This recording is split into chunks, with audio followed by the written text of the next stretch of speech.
Bem, pessoal, boa noite. Vamos dar início aqui ao nosso primeiro seminário. E o tema é Teorema da Amostragem.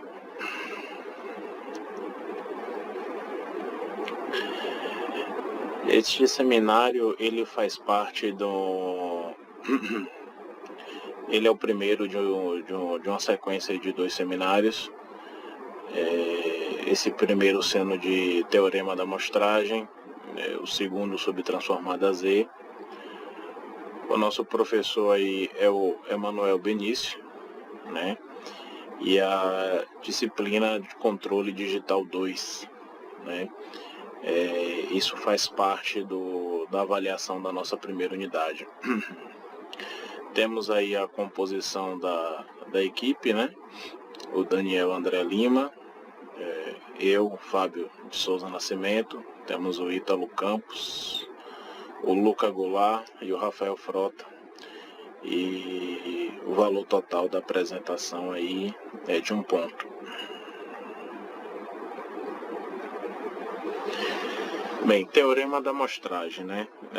Falar um pouco aqui dos personagens envolvidos, né? Que balizaram aí a teoria, né? Nós temos aí o Harry Theodor Nyquist. Ele era um engenheiro da AT&T, eu acho que é assim que se pronuncia. Essa era uma grande empresa aí de telecomunicações aí na década de 20, né? Funciona aí até os dias de hoje, né? E o Nyquist, como destaque aí nesse período, ele realizou alguns estudos, né? No campo da telecomunicação. Ele fez um estudo sobre estabilidade de amplificadores de feedback. Fez um importante trabalho sobre ruído térmico também, né? E como curiosidade, ele ajudou a desenvolver as primeiras máquinas de fax, que depois se tornariam públicas, né? Em 1932, mais ou menos, ele publicou um artigo também sobre estabilidade de amplificadores de realimentação, né? E acabou popularizando aí o critério de estabilidade que leva seu nome, né? E porque passou a ser encontrado em quase todos os livros aí. O Nyquist, ele fez uma formulação, iniciou aí o teorema da amostragem, fazendo o trabalho dele de forma inicial. Ele foi feito para uma taxa de transmissão máxima para um canal, né? A formulação dele define a taxa de transmissão máxima para um canal, passante, limitada e imune a ruídos, né? Esse aí foi o trabalho que se iniciou aí na parte dele, né? Anos depois, o Shannon, né? O Claude Shannon, ele complementou esse trabalho aí do Nyquist, né? Por quê? Porque o trabalho inicial do Nyquist, ele, como eu falei aí mais cedo, ele representou um cenário de que o sistema estaria imune a ruídos, né? Quando que boa parte das situações dos sistemas ocorrem com essas perturbações, né? Com esses ruídos, né, físicos, né, como atenuação, dentre outros. Então, o Shannon, ele estendeu os resultados do Nyquist para um caso sujeito a ruído térmico, né? Então, foi assim que o Shannon, ele complementou aí o trabalho do Nyquist, né? O Shannon, ele era um matemático e engenheiro americano aí, aprofundou bastante o trabalho, né? Algumas pessoas costumam chamar o teorema da amostragem de teoria de Nyquist, e outras, pela importância aí do Shannon no processo, acabam chamando de teoria de Nyquist-Shannon também.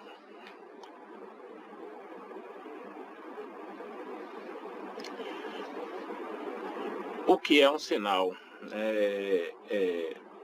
Essa definição aí, em diversos livros consultados aí pela equipe, os livros representavam a definição de uma forma diferente. Então a gente pegou um conceito de um e de outro e definiu o sinal como sendo um conjunto de dados que descrevem a mudança de um valor de uma variável, né? E aí podemos citar como diversos exemplos aí variações de temperatura, sinais biológicos, como o eletroencefalograma, o eletrocardiograma, dentre outros. Dentre as diversas formas que a gente pode classificar os sinais, uma delas seria como sendo o comportamento dele ao longo do tempo, né? E desse jeito aí podemos dividir aí os sinais em sinais de tempo contínuo, como essa figura da esquerda. Os sinais de tempo contínuo, ele está definido para todo instante de tempo t. Então você percebe aí no gráfico aí que a partir do início do sinal assim não há nenhuma espécie de tempo aberto, né? Para todo t, aí vai ter aí um valor do sinal, né? E o outro tipo de sinal aí seria o sinal de tempo discreto. O sinal de tempo discreto, ele está definido somente para instantes isolados, né, de tempo, né? Você vai ver aí que entre esses pontos vermelhos aí do gráfico da direita, ao contrário do sinal anterior, existem espaçamento entre eles, porque não está definido para todos, somente para alguns.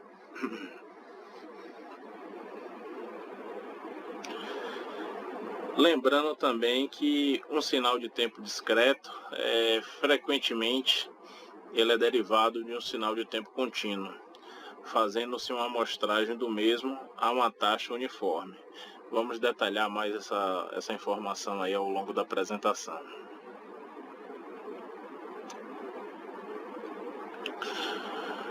Um sinal contínuo no tempo, ele pode ser processado através de um sistema discreto no tempo, se este processamento ocorrer sobre as amostras do sinal original, né?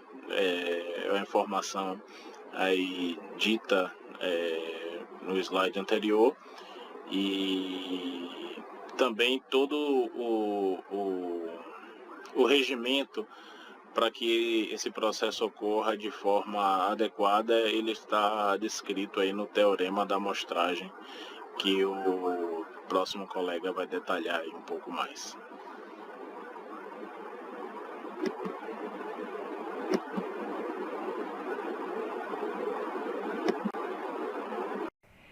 Olá, eu sou Ítalo Campos e vamos dar continuidade à nossa apresentação sobre o teorema da amostragem. Bom, para desenvolver o teorema da amostragem, precisamos apresentar de forma conveniente a amostragem de um sinal de tempo contínuo em intervalos regulares.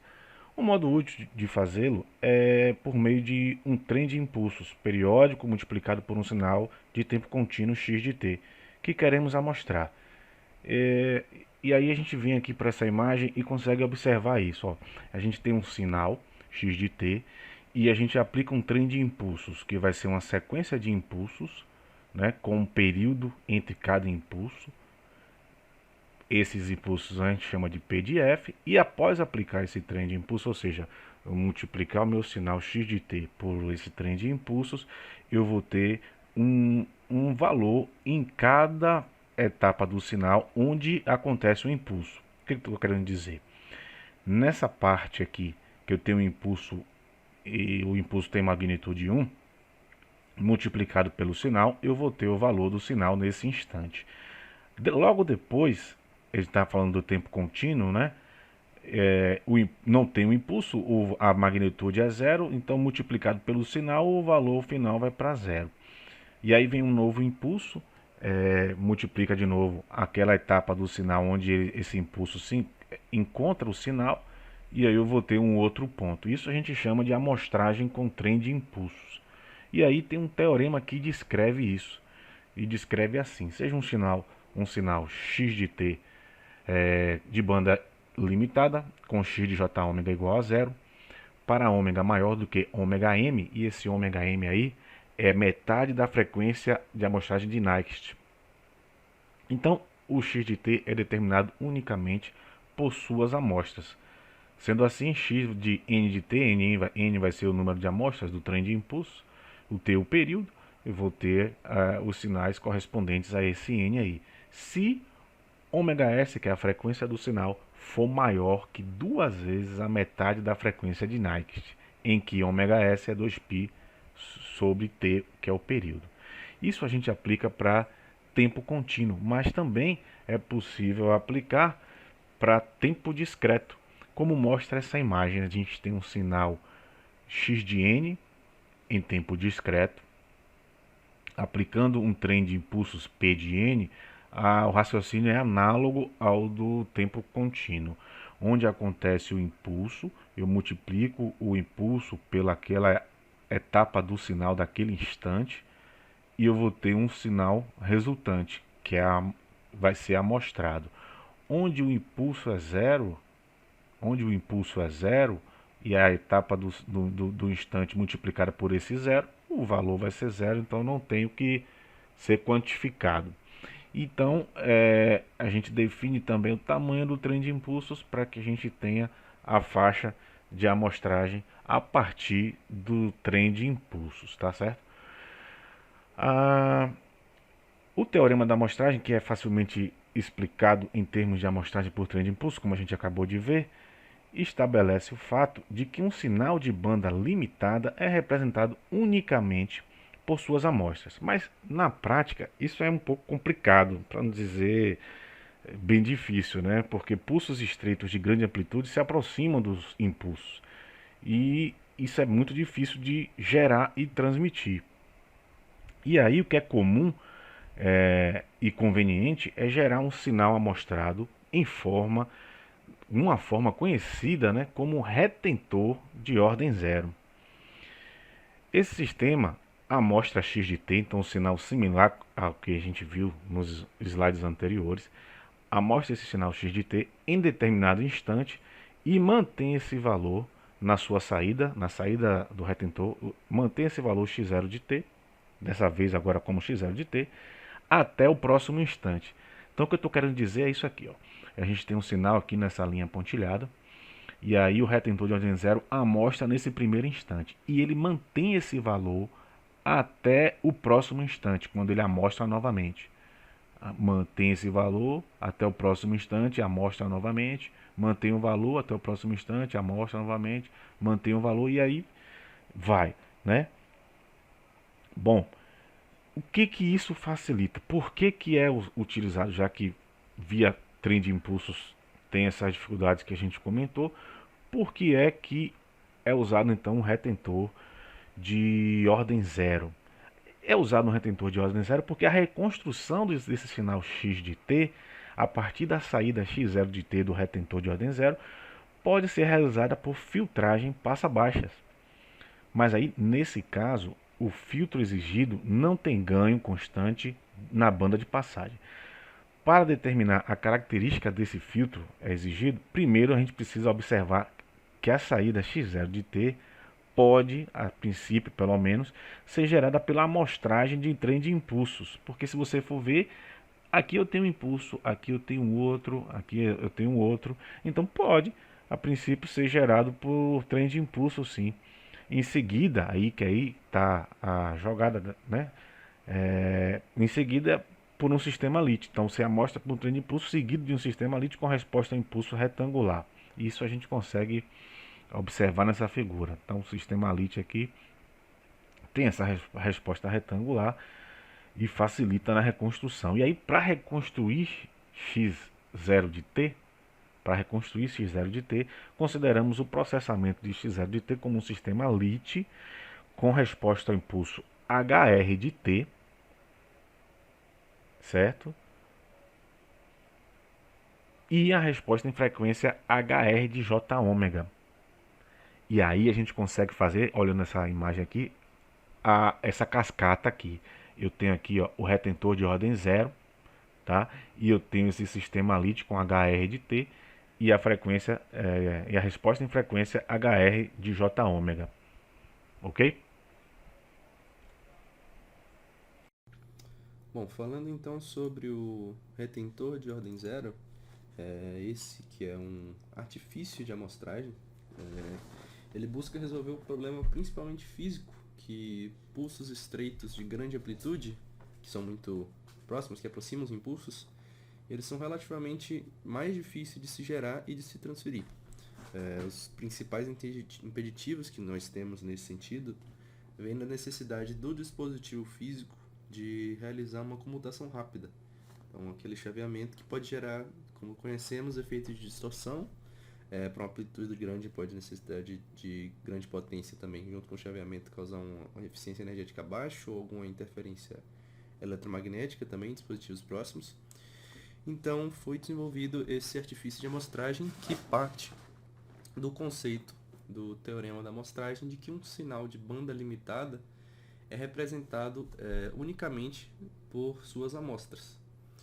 Então, o retentor de ordem 0 atua justamente amostrando o sinal contínuo num determinado instante t e mantendo o valor amostrado até o instante seguinte de obtenção do valor nt, sendo n o número digital ali, ele vai ser um intervalo constante que representa essa largura do degrau. Então, a gente vai começar a amostragem aqui, no instante que é o primeiro valor obtido, e esse valor vai ser continuado até a próxima amostragem.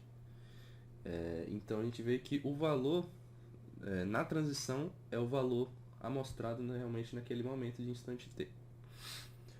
Nós podemos também definir esse retentor de ordem 0, o sinal amostrado, como a soma ponderada, sendo ponderada por causa do peso de cada impulso, dessa amplitude, dos pulsos retangulares deslocados de múltiplos inteiros do intervalo de amostragem. Ou seja, se nosso intervalo de amostragem, nosso período de amostragem T é um período de 2, então a cada 2 períodos a gente vai ter uma nova amostragem desse valor.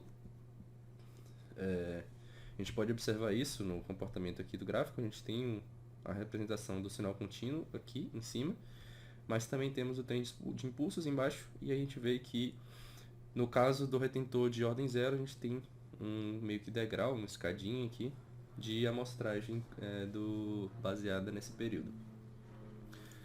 Bom, em diversas aplicações, o projetista ele pode querer restaurar aquele sinal original com precisão, o sinal amostrado, e isso não é uma exceção para projetos com retentor de ordem 0, como é o caso que estamos tratando. Porém, existem limitações nesse cenário do retentor de ordem 0. O que fazemos na amostragem, nesse caso, realmente a modelagem matemática do que é feito no retentor de ordem 0 pode ser observado a partir dessa figura aqui. A gente tem o nosso sinal contínuo amostrado, que é multiplicado pelo trem de impulso, que foi o que eu mostrei aqui no slide anterior, xp de t, e isso é fornecido para uma função aqui, é multiplicado por um degrau deslocado num período t, que é justamente o período da nossa amostragem, e esse degrau vai justamente ser o que vai manter esse sinal até o intervalo t. Então, o que a gente vai estar basicamente pegar a amplitude desse sinal multiplicada pelo período t, e vai ser o valor que vai ser mantido pelo retentor até uma nova obtenção de valor. Para ter a reconstrução desse sinal, então, nós precisamos ter uma função HJW, esse bloco aqui de transformadas de Fourier, que transforme a representação XPT, que é justamente aquele trem de impulsos, no nosso sinal contínuo original, considerando a influência desse degrau deslocado que é o retentor. Observando aqui a transformada de Fourier degrau deslocado, H0 JW, a gente pode ver aqui na exponencial já esse deslocamento do período t sobre 2. E a gente pode usar uma função, digamos que auxiliar HRJW, sendo essa uma função que a gente vai querer utilizar já tendo idealizado o nosso filtro HJ ômega, HJW, para construir essa operação matemática, que vai nos resultar a partir do H0 de J ômega no filtro que idealizamos. Nesse caso, estaríamos buscando um filtro de passa-baixas ideal. Porém, esse filtro de passa-baixa ele tem também uma questão de implementação física. Porque se a gente observar aqui, essa é a nossa resposta em frequência do filtro encontrado para esse cenário. E a gente observa aqui que a gente tem uma fase com um comportamento linear, a gente tem uma variação brusca no módulo do nosso valor, e isso é um comportamento difícil de se aplicar fisicamente, de ter essa variação num sistema físico real. Então, comumente, se atribui ao retentor de ordem zero de que a própria saída do retentor de ordem zero já vai representar uma reconstrução inicial do sinal contínuo amostrado, ainda que grosseira. Bom, hoje eu vou discutir sobre um dos aspectos cruciais no processamento de sinais, que é a reconstrução de um sinal a partir de suas amostras, usando um artifício conhecido como interpolação. Já mencionamos brevemente no retentor de ordem zero sobre interpolação, até porque esse artifício matemático também faz uso da interpolação, conhecida como interpolação simples. Bom, nosso objetivo com a interpolação é restaurar, como mencionado, o sinal original a partir das amostras. Então, em outras palavras, nós queremos encontrar um sistema interpolador que nos permita recuperar com fidelidade o sinal original após a sua amostragem, o M estrela. Bom, começando com um dos conceitos básicos, como é de costume, nós temos a interpolação ideal. Na interpolação ideal, nós vamos usar a transformada de Fourier de um filtro passa-baixas ideal com resposta em frequência que tem essa forma retangular. Dessa forma, esse tipo de filtro ele é capaz de recuperar o sinal original com grande exatidão e é caracterizado muito na literatura como um interpolador ideal. No geral, para alcançar a reconstrução do sinal original, nós convolvemos o sinal amostrado com a resposta ao impulso do interpolador. Como a gente pode ver aqui, a gente tem o XRT, o nosso HDT e o XGP sendo o sinal com trem de pulso, que também já foi mencionado bastante anteriormente. É uma das técnicas que é usada na amostragem. A interpolação usando essa resposta ao impulso de um filtro passa-baixas ideal é conhecido como interpolação de banda limitada. Ela garante a reconstrução exata se o sinal original for limitado em banda e as condições do teorema da amostragem, que também já mencionadas anteriormente, foram atendidas. Para esse sinal de banda limitada, é possível realizar uma reconstrução exata se os instantes de amostragem forem suficientemente próximos, e isso é viabilizado pelo uso de um filtro passa-baixas. Porém, não necessariamente, como também descrito na seção de retentor de ordem zero, isso é viável fisicamente, porque por limitações físicas dos equipamentos. Então, algum chaveamento, interferência eletromagnética, distorção. Então, em muitos casos, nós optamos por filtros ou funções de interpolações menos precisos, só que mais simples, que é o próprio retentor de ordem zero, que ele produz uma saída descontínua, mas é útil em alguns contextos. Ele atua como um interpolador grosseiro, então ele faz uma interpolação simples, ele vai manter um valor no intervalo, no lugar de ser uma resposta ao impulso retangular, como filtro de passa-baixa, ele vai ter ali de 0 até o período t, que o sinal vai se manter e vai ser repetido desde a gravação. Outra técnica relacionada à interpolação é a interpolação linear, é outra abordagem comum.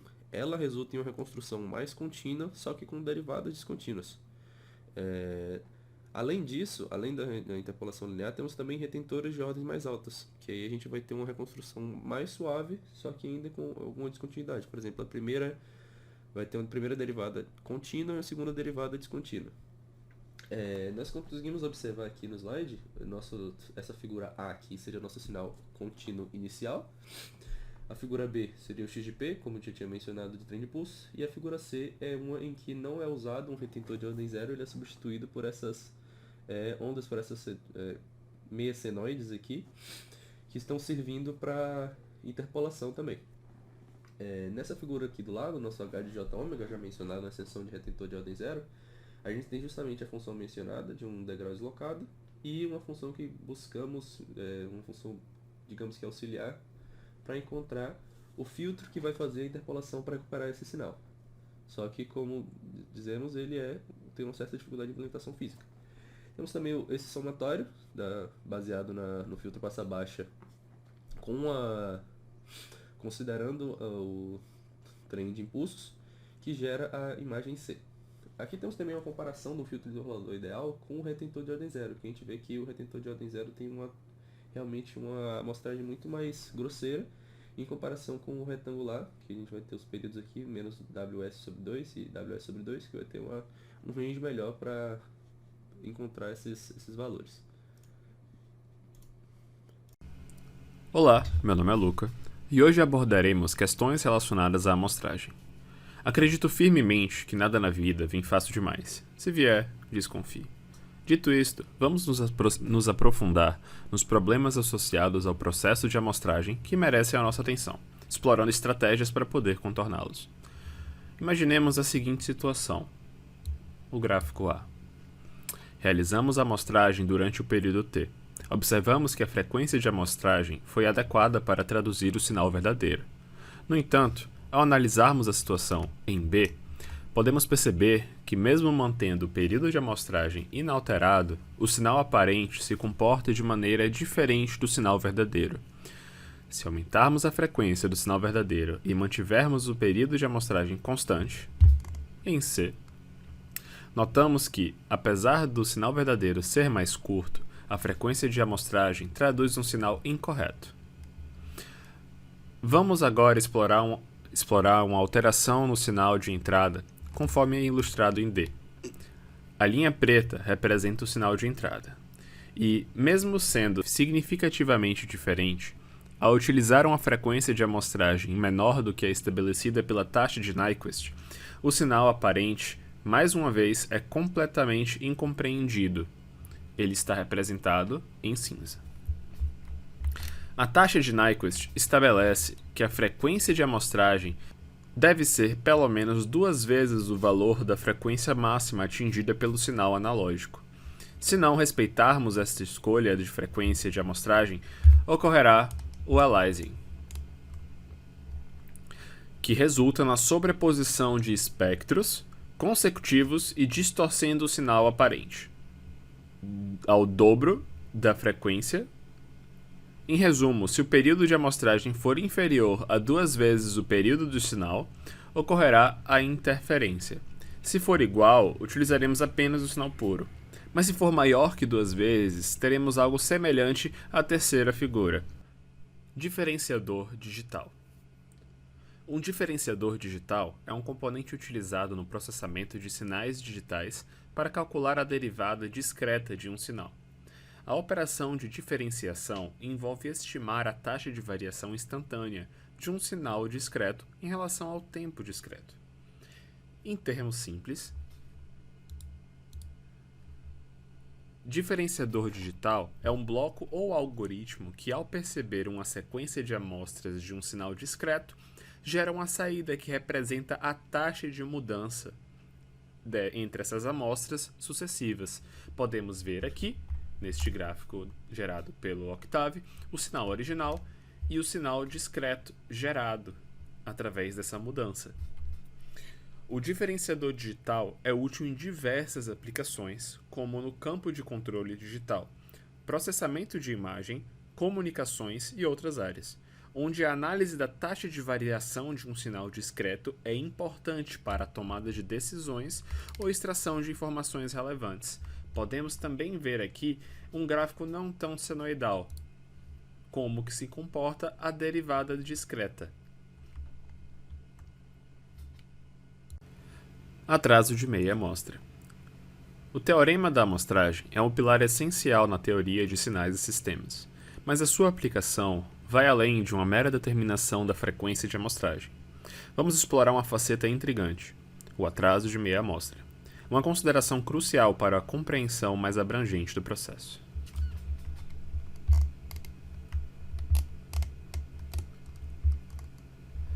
Na figura 7.19 do livro do Oppenheim, somos apresentados com a entrada xc de t e uma saída yc de t.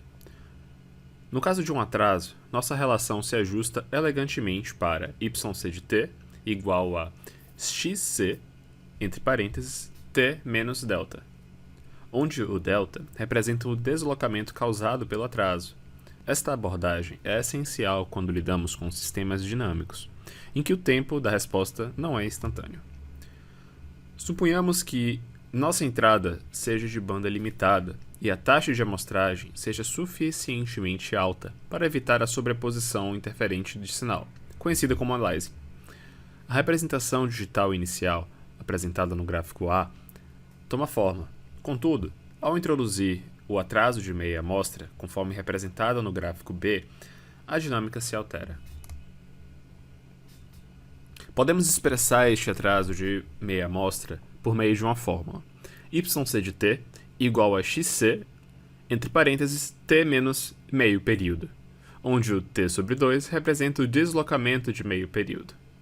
Transpondo para a sequência discreta, obtemos y de d n igual a y de c n período, que resulta em xc, entre parênteses, n menos 1 meio do período. Aqui, o xd de n representa a convenção de um trem de impulsos para a sequência de tempo discreto no sinal de entrada xc de t. Esta consideração é fundamental em sistemas nos quais a precisão temporal é crucial, comunicações digitais e processamento de sinais.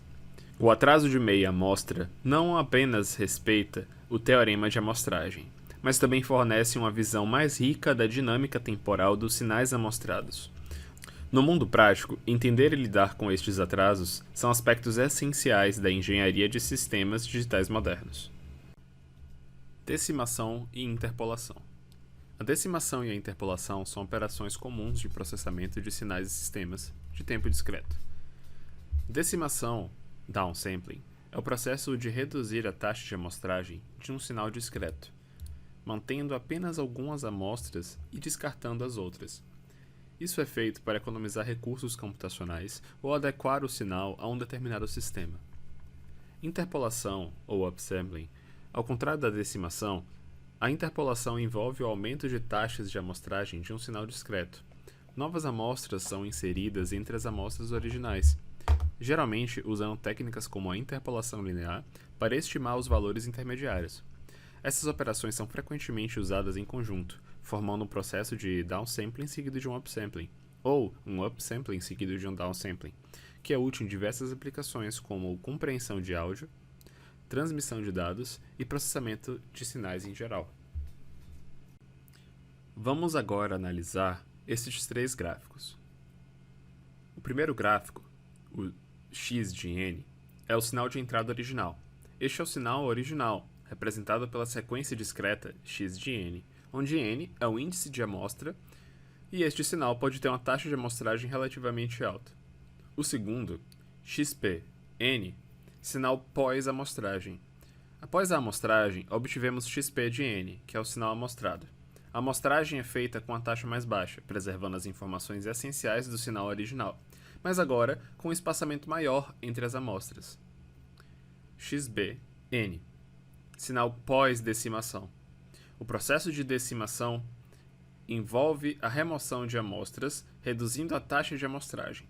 O sinal resultante é xb de n, onde algumas amostras foram eliminadas, preservando idealmente as características essenciais do sinal original. Vamos aprofundar um pouco sobre essas etapas. A amostragem representada por xp de n é realizada a uma taxa mais baixa para poder manter as informações significativas. Isso é crucial para poder evitar o aliasing e garantir que o sinal amostrado capture adequadamente as características do sinal original. Segundo ponto. Na decimação, algumas amostras de XP de N são removidas para reduzir a taxa de amostragem. Isto pode ser feito, por exemplo, mantendo apenas uma em cada M amostras, onde M é um fator de decimação. O sinal resultante XB de N tem uma taxa de amostragem reduzida, conservando as informações mais relevantes do sinal original. É importante observar que, embora a decimação seja frequentemente usada para reduzir a complexidade computacional em sistemas de processamento de sinais, ela pode levar à perda de informações se não for realizada com cuidado. Portanto, a escolha adequada do fator de decimação é crucial para garantir que as características essenciais do sinal original sejam mantidas no sinal decimado. Vamos analisar agora os gráficos da interpolação. No primeiro gráfico da amostra original, temos aqui o sinal original x de n. Este é o sinal discreto no tempo original, mostrado a uma determinada taxa. As amostras representadas por pontos discretos no gráfico, a resolução do sinal é determinada pela taxa de amostragem. Os espaçamentos entre os pontos são maiores, refletindo a taxa de amostragem original. Já no segundo, sinal com a interpolação, xi de n, a gente consegue perceber o seguinte, que após a interpolação, o sinal xi de n possui mais amostras inseridas entre as amostras originais. Isso resulta em um gráfico mais suave e detalhado, pois há mais pontos para representar o sinal. A interpolação preenche os espaços entre as amostras originais, tornando o sinal mais contínuo e refinado. A interpolação pode ser feita utilizando diferentes métodos, como a interpolação linear, onde os valores entre as duas amostras são conectados por uma linha reta, ou métodos polinomiais mais complexos para uma interpolação mais suave. Se visualizarmos o gráfico de xi de n comparado ao x de n, notaremos que a densidade de pontos aumenta proporcionalmente, proporcionando uma representação mais detalhada do sinal original. Em resumo, enquanto o gráfico de sinal original x de n apresenta uma representação mais esparsada, devido à menor densidade de amostras, o gráfico de sinal interpolado xi de n exibe uma representação mais suave e detalhada, graças às amostras adicionais inseridas entre as amostras originais. A interpolação é uma técnica valiosa para reconstruir um sinal com uma resolução mais elevada do que a taxa de amostragem original permitiria. Bom, dando continuidade aqui, meu nome é Rafael Frota e eu vou resolver essa questão. Bom, então vamos aqui para o exercício 1. A questão diz, dado o sinal abaixo, qual seria a frequência do sinal discreto caso seja mostrada uma taxa de 125 Hz? E temos o nosso x de t igual a seno de 200πt. E uma imagem aqui para melhorar aqui a visualização do gráfico. Bom, para resolver essa questão, inicialmente dá para perceber que o ciclo completo é de 0,01 segundos, fazendo com que a frequência seja de 100 Hz. Isso também dá para a gente ver aí através da nossa fórmula, que é F igual a 1 sobre o período, que é 1 sobre 0,01, que dá 100 Hz. Ou também, se a gente preferir, né, a gente pode ir pelo ômega, que foi dado na questão, né, o nosso ômega seria de 200π radianos por segundo. E a gente pode utilizar isso aqui na fórmula, que vai ser 200π sobre 2π, e a gente vai ter aqui que a nossa frequência também é 100 Hz. Continuando, né, a questão pede para que o sinal seja mostrado a uma taxa de 125 Hz, ou seja, a cada segundo, 125 amostras serão colhidas. E para isso a gente precisa determinar ali quanto tempo leva para colher cada amostra. E aí temos o nosso F, que é igual a amostras por tempo, e temos 125, que é a nossa frequência esperada, que é igual a 1 sobre ΔT. E aí temos que o nosso ΔT é igual a 1 sobre 125, que é igual a 0,008. Ok. Ou seja, a cada 0,008 segundos, uma amostra é feita. Tá? Diante disso, eu criei esse código aqui pelo Octave para tentar entender como que o gráfico se comporta para essa questão. Dividi basicamente o código em 3 etapas: a definição do sinal contínuo, a amostragem do sinal e também o plot dos sinais. Na parte de definição do sinal contínuo, eu defini a variável t, indo de 0 a 0,08, com 1000 amostras. e também definir a variável x de t para receber o dado da nossa questão, que é o nosso sinal contínuo, né? O seno de 200 pt. Em seguida, ali na segunda etapa, iniciei a amostragem do sinal. Para isso eu defini fs como sendo a nossa variável de frequência e coloquei o valor de 125, que é a frequência que pede na questão. Depois disso eu coloquei ali o t de amostra, né, para criar o nosso vetor de tempo de amostragem do sinal. E também criei o x de amostra, que vai ser ali responsável por fazer o cálculo do sinal amostrado. Por fim, ali temos os plots, né, os plots dos sinais. Um plot para o sinal contínuo, o outro para o sinal discreto.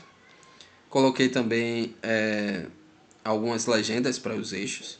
Defini a cor vermelha ali para os gráficos e também coloquei o comando grid ali para mostrar as linhas do eixo X para cada amplitude. E aqui estão, né, os gráficos gerados pelo Octave. Temos o gráfico do sinal contínuo, que era o que se esperava, e o sinal discreto com a resposta de 125 Hz. Bom, sabendo que o ciclo começa em 0 e só se conclui em 0,08, como mostra aqui, a gente consegue calcular a frequência desse sinal mostrado, que vai ser f, né, que é a nossa frequência, igual a ciclos por tempo. E aí teremos que f é igual a 1 sobre 0,08, que é igual a 12,5 Hz. Ou seja, essa é uma frequência 8 vezes menor ali do que se esperava com o sinal contínuo. Isso ali aconteceu justamente porque a taxa de amostragem foi feita em uma taxa menor do que a taxa de Nyquist.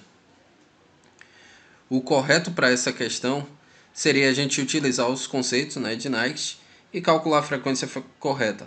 Ou seja, nesse caso aqui o fs deveria ser, né, igual a 2 vezes 100, que a gente teria uma frequência resultante de 200 Hz.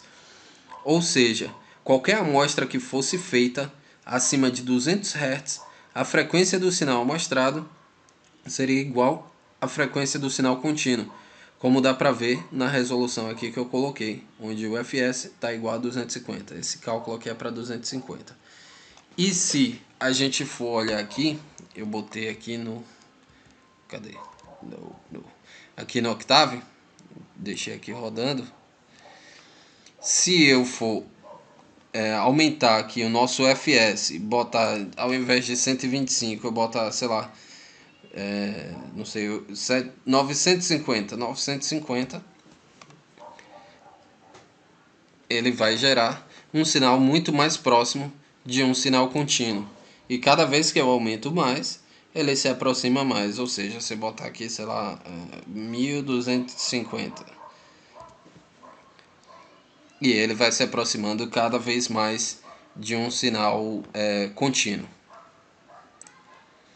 E aí, deixa eu dar continuidade aqui.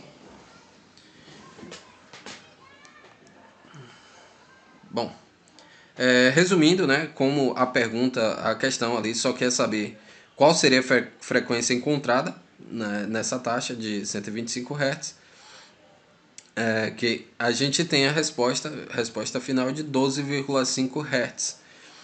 Ou seja, como essa taxa é menor do que deveria ser, temos o chamado aliasing. E isso porque está abaixo da frequência do teorema, não está condizente com o teorema de Nyquist.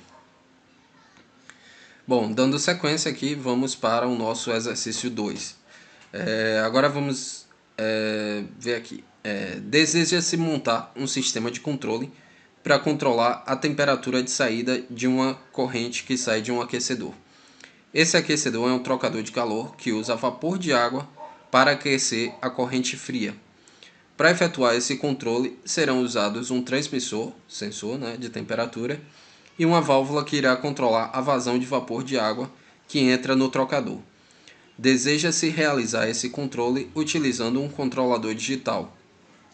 E aqui agora vem as perguntas. Explique e represente no diagrama de blocos quais modificações deverão ser feitas na malha de controle para comportar o controlador digital. Explique como funcionam as estruturas introduzidas para realizar a adaptação. Bom, para iniciar essa resolução aqui, dessa questão, a melhor opção aqui que eu encontrei foi montar o diagrama de blocos, que é o que eu vou mostrar aqui no próximo bloco. No próximo slide, desculpa. Então, aqui temos um esquema clássico de controle, onde a temperatura de saída do nosso controlador está sendo representada pelo y de t, e essa temperatura vai ser comparada com o valor de referência aqui no nosso r de t, e vai gerar o nosso erro, o e de t, que vai ser transmitido através do nosso transmissor y' de t. E depois o nosso controlador vai receber esse sinal, vai decidir o que é que vai fazer com ele, vai passar para a válvula, e quando chegar aqui no processo, o processo vai ser alterado de acordo com o necessário. Porém, dando continuidade aqui, né, o nosso controlador, o controlador que a gente vai usar nesse caso aqui, ele é digital. E no nosso diagrama de blocos, o controlador que está recebendo o sinal é um sinal contínuo, ou seja, é analógico. Sendo assim, a gente vai precisar colocar uma estrutura de conversão de sinal ali, né, no nosso diagrama de blocos, para que o controle digital possa funcionar corretamente. Entretanto, apenas o nosso controlador é digital e todos os outros instrumentos ali são analógicos. Então, após o controlador, a gente vai ter que colocar um outro conversor para trazer de volta o sinal analógico. Como dá para ver aqui na etapa do diagrama, que adicionaremos aqui um conversor AD antes do controlador e um conversor DA depois do controlador. E aqui temos, né, que para a estrutura de como o nosso conversor AD, que é responsável por tratar a amostragem do sinal, e vai ser o porquê que eu trouxe ele aqui para essa questão do nosso tema aqui de teorema da amostragem, ele é que vai ser responsável por tudo isso aqui. Ou seja, ele é formado por duas estruturas, uma que faz a amostragem do sinal, que é a chamada amostrador, e a outra que quantiza esse sinal amostrado. Resumindo, meio que o sinal segura até que uma nova amostra seja medida, e isso é feito através do nosso retentor. Portanto, aqui o nosso bloco do conversor AD poderia ser substituído por esses dois elementos aqui, tá? Por fim, a questão pede ali para que a gente explique, né, quais vão ser as modificações na malha de controle e como que funcionam as novas estruturas para essa adaptação. Então, de resposta ali final, a gente tem... Esse aqui vai ser o nosso novo diagrama de blocos.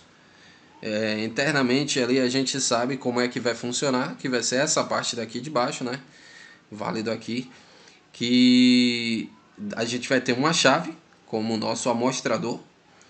Ele vai ficar fechando em intervalos ali periódicos de tempo e vai gerar o nosso sinal amostrado, enquanto o retentor ele vai segurar o valor amostrado até que a chave feche novamente. E essa daqui vai ser a estrutura final do nosso diagrama de blocos, de acordo com o que foi pedido aqui, que era dessa forma. Eu expliquei como seria o diagrama de blocos, como ele pede aqui, e também expliquei como que funciona as etapas da parte de dentro ali do conversor AD, que tudo se resumiu nesse conversor aqui. Bom, agora vou encerrar por aqui.